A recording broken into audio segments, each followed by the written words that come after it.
ఈరోజు ఎన్నికల పోలింగ్ పూర్తయింది. 6 గంటలకల్లా దాదాపుగా మంచి ఓటింగ్ పర్సంటేజీ నమోదు కావడం సంతోషించాల్సినటువంటి విషయం. దాదాపుగా ప్రాథమిక సమాచారం ప్రకారం 75 నుంచి 80% వరకు ఓటింగ్ జరిగిందని చెప్పి అధికారులు చెప్తున్నారు. ధృవీకరించాల్సింది ఆర్ఓ గారు ఒక అరగంటలో దాన్ని ధృవీకరిస్తానన్నాడు. ఇప్పుడే 6 గంటలు దాటింది కాబట్టి ఒక అరగంటలో ధృవీకరిస్తానని చెప్పడం జరిగింది. దాదాపుగా సర్వేపల్లి నియోజకవర్గంలో మెజారిటీ బూతులు నేను సందర్శించాను, పోలింగ్ సరళిని పరిశీలించాను. మిగతా దగ్గర అన్ని దగ్గరలో కూడా సమాచారం సేకరించాను ప్రయాణిస్తూనే ఫోన్ ద్వారా. గతంలో నేను మరలా చెప్తున్నా, 2019లో వచ్చినటువంటి మెజారిటీ కన్నా భారీ మెజారిటీ వైఎస్ఆర్ కాంగ్రెస్ పార్టీకి సర్వేపల్లి నియోజకవర్గంలో రానున్నదని చెప్పి ఈరోజు స్పష్టమైంది. కాబట్టి పాపం చాలా వరకు ఎక్కడైతే ఓటింగ్ లేదో అక్కడ ఏదో ఒక విధంగా గొడవలు సృష్టించాలని రకరకాలైనటువంటి ప్రయత్నాలు చేశారు తెలుగుదేశం పార్టీకి సంబంధించినటువంటి నాయకులు. స్వయంగా అభ్యర్థి దిగాడు, అభ్యర్థికే కొన్ని దగ్గర సునగభంగం అయింది, పాపం అభ్యర్థిని దరుముకున్నారు. అటువంటి పరిస్థితులు జరిగాయి. ఈతగాలికి వెళ్తే అభ్యర్థిని దరుముకున్నటువంటి పరిస్థితి. కాబట్టి ఈరోజు ఎన్నికల్లో మేము మొదటి నుంచి చెప్పినట్టుగానే ఏ వర్గాలు అయితే జగన్మోహన్ రెడ్డి గారి ద్వారా లబ్ధి పొందాయో ఆ వర్గాలు ఈరోజు జగన్మోహన్ రెడ్డి గారు రుణం తీర్చుకోవడం సంతోషం.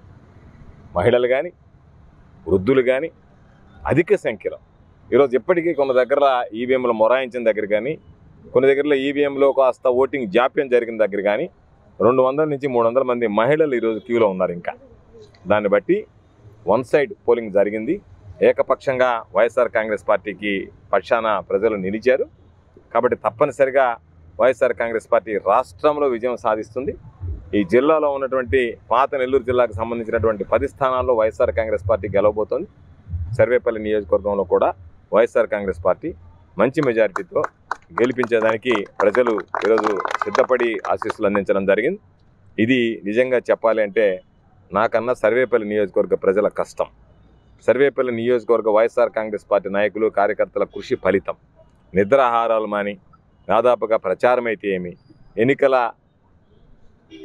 కోడ్ ఏదైతే ఎన్నికలకు సంబంధించినటువంటి షెడ్యూల్ ప్రకటించారో, కోడ్ అమల్లోకి వచ్చిందో ఆ రోజు నుంచి అన్ని రకాల ఒక పక్క అధికారులు కాస్త ఇబ్బందులు పెడుతున్నా అన్నిటినీ భరిస్తూనే ఎక్కడ అటువంటి ఉద్రిక్తతలకు తావివ్వకుండా సజావుగా సాఫీగా జరగడానికి సహకరిస్తూ, ఎవరన్నా ప్రతిపక్షాలు రెచ్చగొట్టేటువంటి ప్రయత్నాలు చేసినా భరిస్తూ ఓర్పుతో నేర్పుతో ఈరోజు విజయమే మనకున్నటువంటి మన ముందున్నటువంటి ఆయుధంగా భావించి విజయాన్ని సాధించాలనేటువంటి ఆ లక్ష్యాన్ని నిర్దేశించుకొని ఈరోజు వైఎస్ఆర్ కాంగ్రెస్ పార్టీ నాయకులు కార్యకర్తలు విశేషమైనటువంటి కృషి చేశారు.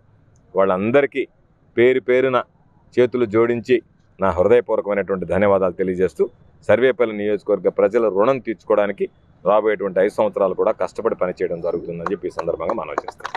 నాకున్నటువంటి అంచనాల ప్రకారం గతంలో ఉన్నటువంటి 150 సీట్ల కన్నా కూడా అధికంగా సీట్లు వచ్చేటువంటి పరిస్థితి కనిపిస్తుంది. ఈరోజు ఎక్కడికి వెళ్ళినా ప్రజలు ఏకపక్షంగా వైఎస్ఆర్ కాంగ్రెస్ పార్టీ వైపు మొగ్గు చూపారు. ఈరోజు తెలుగుదేశం పార్టీ వాళ్ళ ముఖ కవళికలు చూస్తేనే అర్థమైపోతుంది, నేల చూపులను బట్టి అర్థమైపోతుంది. పాపం ఎక్కడ కూర్చున్నా కళ లేకుండా కళా విహీనంగా వాళ్ళు పాపం చూస్తేనే ఎందుకు ఈ పార్టీలో ఉన్నామా అనేటువంటి వాళ్ళు కొంతమంది, ఎందుకు ఈ పార్టీలో చేరామా అని బాధపడేవాళ్ళు కొంతమంది కనిపించారు. కాబట్టి వైఎస్ఆర్ కాంగ్రెస్ పార్టీ ఏకపక్షంగా ఈ ఎన్నికల్లో విజయం సాధిస్తుంది. రాష్ట్రంలో మరలా వైఎస్ఆర్ కాంగ్రెస్ పార్టీ ప్రభుత్వం ఏర్పడి జగన్మోహన్ రెడ్డి గారు ఖచ్చితంగా మరలా ముఖ్యమంత్రి కాబోతున్నాడు.